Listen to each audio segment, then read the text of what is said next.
R1 ज्ञात कीजिए परिपथ का तुल्य प्रतिरोध और प्रत्येक प्रतिरोध से धारा। कैसे निकालेंगे तुल्य प्रतिरोध? देखिए जरा ध्यान से, ये तीनों प्रतिरोध किस क्रम में हैं? तीनों प्रतिरोध समांतर क्रम में हैं। इसका एक सिरा ए पर, दूसरा सिरा बी पर। 50 ओम के प्रतिरोध का एक सिरा ए पर, दूसरा बी पर, और 75 ओम का एक सिरा ए पर और दूसरा बी पर है। थोड़ा सा कन्वर्ट कर दीजिए, ये 100 ओम हो गया।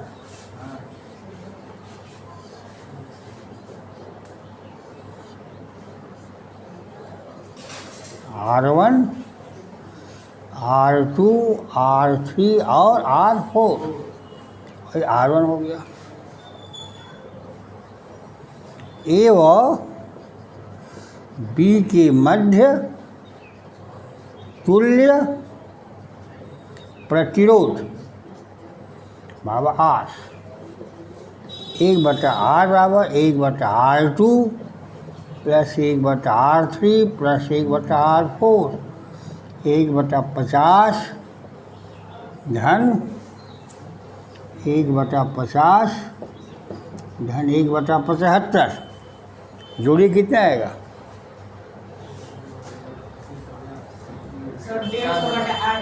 हाँ,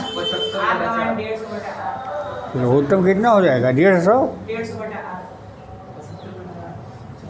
150 3 धन 3 धन 2, 8/150।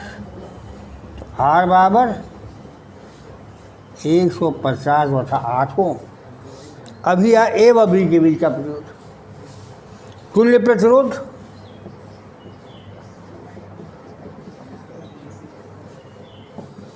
R1 प्लस 150/8,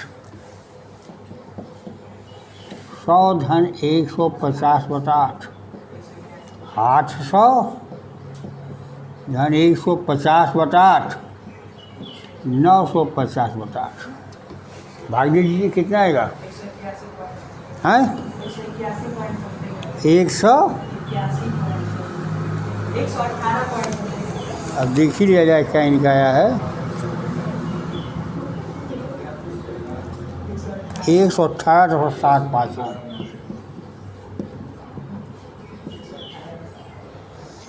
प्रत्येक खंड से धारा, तो R1 से धारा बराबर कुल धारा, कुल प्रतिरोध 475 बटा 118.75। भाग दीजिए, भाग देंगे तो आ जाएगा 10.04 एम्पियर। ये कुल धारा हो गया। अब सवाल है ए व बी के बीच, ए व बी के प्रतिरोधों से बहने वाली धाराएँ क्या होंगी? तो ए व बी के मध्य का विभवांतर निकाल दीजिए। ए व बी के मध्य विभवांतर बराबर तुल्य प्रतिरोध R गुणे I। R का मान है कितना? 150/8, 150/8 है। ए व बी के मध्य का तुल्य प्रतिरोध 150/8 गुणे 0.04 वोल्ट। गुणा कीजिए,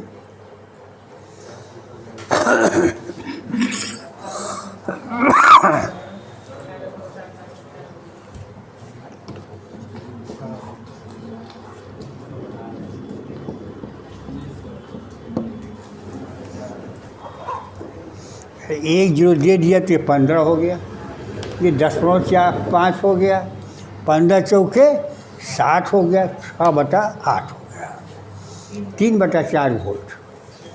तो R1 R2 से धारा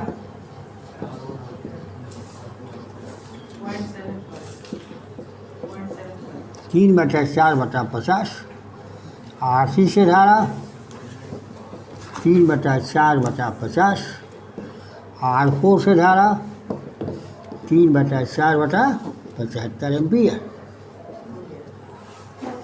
बड़ा भाग कर दीजिए।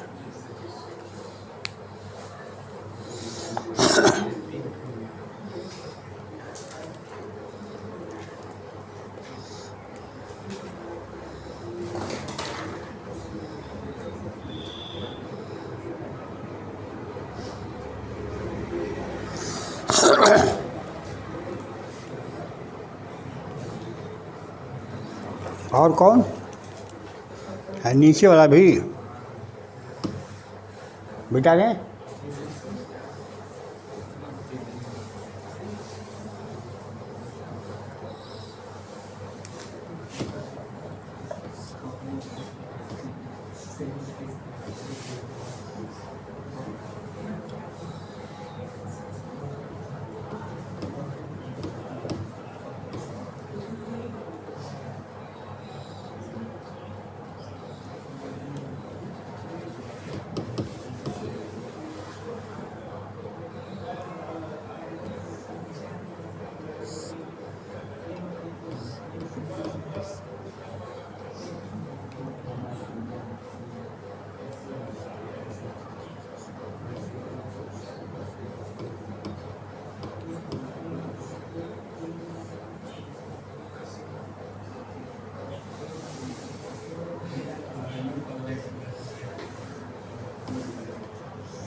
अब देखिए, संधारित्र पर आवेश प्रश्न नहीं पूछा है, हमने जोड़ दिया है एक खंड इसमें। और संलग्न परिपथ में जांच कीजिए 4 ओम के तार से प्रवाहित धारा 1.6 ओम की सीढ़ी का विभवांतर।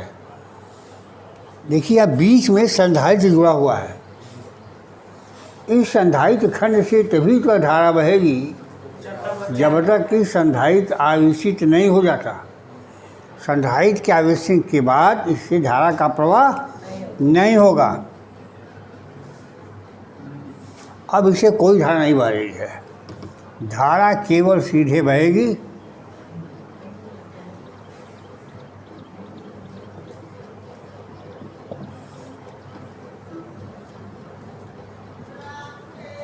इस खंड से कोई धारा नहीं बहेगी।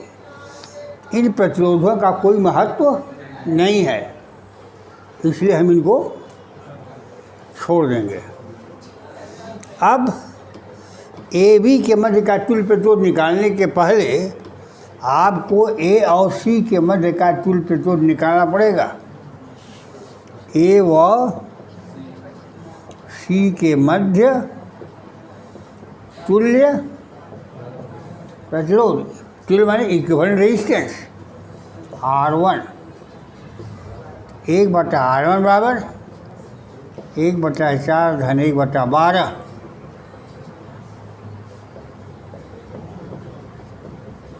चार बटा 12 1/3, तो R1 बराबर 3 ओम। ए बी के मध्य का प्रतिरोध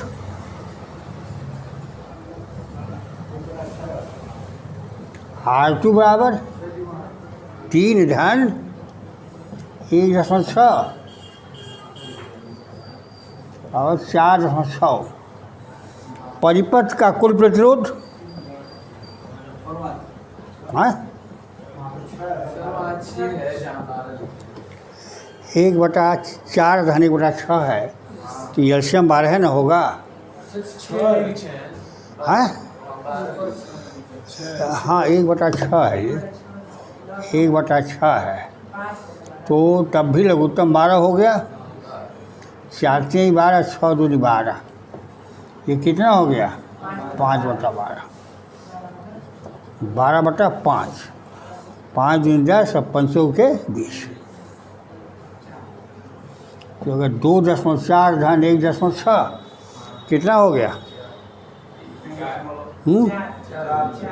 4 ओम। परिपथ का कुल प्रतिरोध R बराबर 4 धन 2 6, अर्थात 1.6 ओम से धारा बराबर 12/6 बराबर 2 एम्पीयर। तो कुल धारा इससे होकर बहेगी। परिपथ को कुल धारा होगी, वही धारा 1.6 ओम से बहेगी। अब परिपथ की कुल धारा है 2 एम्पीयर और जांच करना है 4 ओम से धारा। अब देखिए 4 ओम से धारा जांच करने के 2 तरीके हैं। एक तरीका है कि धारा को बांट लीजिए,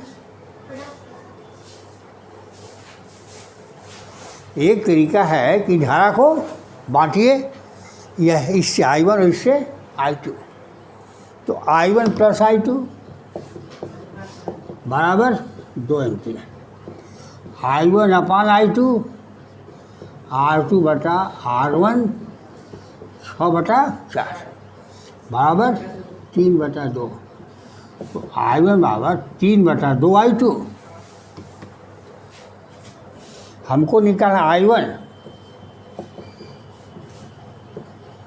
तो I1 प्लस 2/3 I1 बराबर 2 एम्पीयर, 5/3 I1 बराबर 2 एम्पीयर,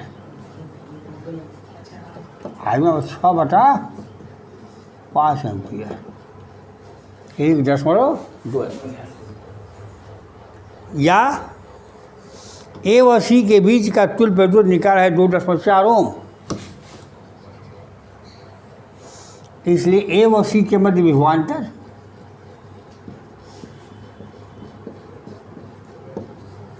बराबर तुल्य प्रतिरोध 2.4 होने कुल धारा 4.8 वोल्ट, ये नहीं हुआ। अब इससे धारा 4 ओम से धारा V/I V/R 4.8/4 बराबर 1.2 एम्पीयर। तो जो भी आपको अच्छी लगे, चाहे विभवांतर निकाल कर लगा लीजिए, चाहे धारा बांट के लगा लीजिए। हाँ, अब आपसे पूछे संधारित्र पावेश, तो ए व बी के बीच कितना विभवांतर है। जो ए व बी के बीच विभवांतर होगा वही डी वही का होगा। तो ए व बी का तुल्य प्रतिरोध कितना आया है, ए व बी के बीच का तुल्य 4 ओम आया है। धारा कितनी है कुल 2 एम्पीयर, तो कुल विभवांतर कितना हो गया 8 वोल्ट। तो संधारित्र की श्रेणी का विभवांतर हो गया 8 वोल्ट। धारिता है 2 माइक्रोफैराड, कुल आवश्यक 16 माइक्रोकूलम। डी व ई के मध्य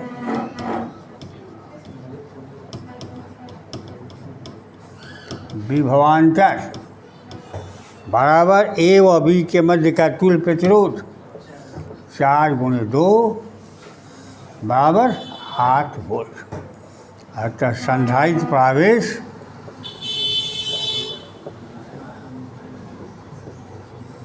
Q बराबर सी भी, सी है 2 16 माइक्रो कूलम।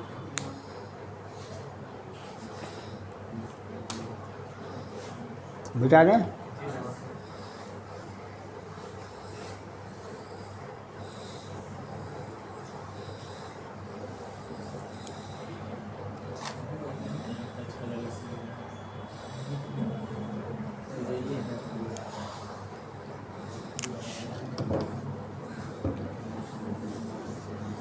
देखिए आपको एक प्रश्न बताया गया था, ये पेट्रोल आर है,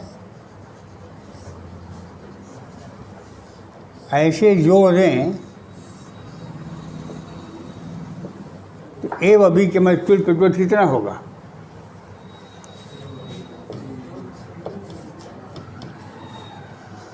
बंद कीजिए, कल आपको बताए थे, बंद करो काम। ए व बी के बाद कुल पेट्रोल बताओ।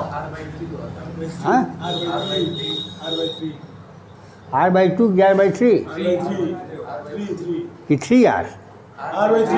R/3, क्योंकि यह पॉइंट ए है तो यह पॉइंट बी ए हो गया, यह पॉइंट ए है, यह पॉइंट बी है तो यह पॉइंट बी हो गया, यह पॉइंट ए है तो यह पॉइंट ए हो गया। तो ए व बी के बीच में एक पेट्रोल, ए व बी के बीच में दूसरा पेट्रोल, फिर ए व बी के बीच में तीसरा पेट्रोल। तीनों किस क्रम में हो गए? समांतर। उसी का भाई ये सवाल है, तू क्यों नहीं लगा?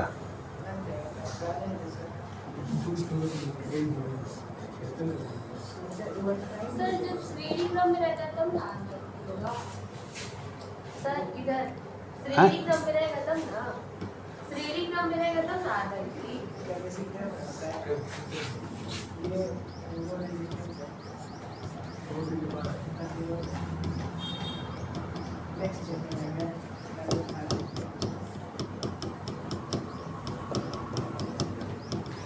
संधारित्र के लिए है वो सूत्र, ये प्रतिरोध है।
ए दिया है, डी दिया है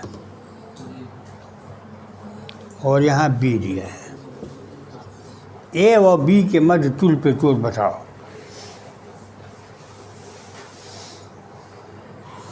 देखिए इसका एक सिरा ए पर है और R2 का भी एक सिरा ए पर है, इसका एक सिरा सी पर है और इसका भी एक सिरा सी पर है ना? तो ए और सी के बीच में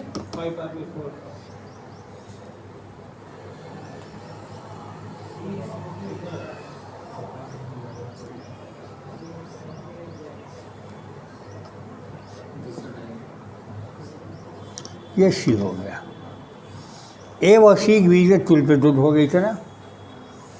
अब इसके बाद यह ए व यह भी पॉइंट ए है और यह पॉइंट बी है, तो यह पेट्रोल ए व बी के बीच में जुड़ा हुआ है।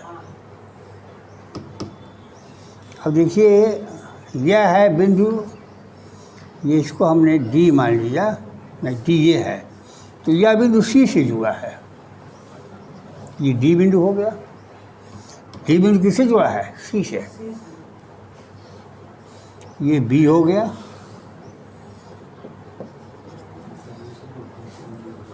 और यह भी हो गया।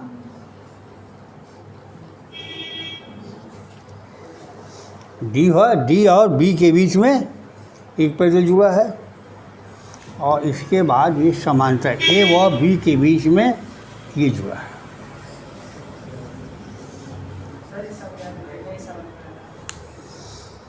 ये दोनों पैदल समांतर क्रम में हैं? नहीं है। ये दोनों, इसका एक सा यहाँ जुड़ा है, इसका एक सा यहाँ जुड़ा है, इसका एक सा यहाँ जुड़ा है, इसका दूसरा सा यहाँ जुड़ा है।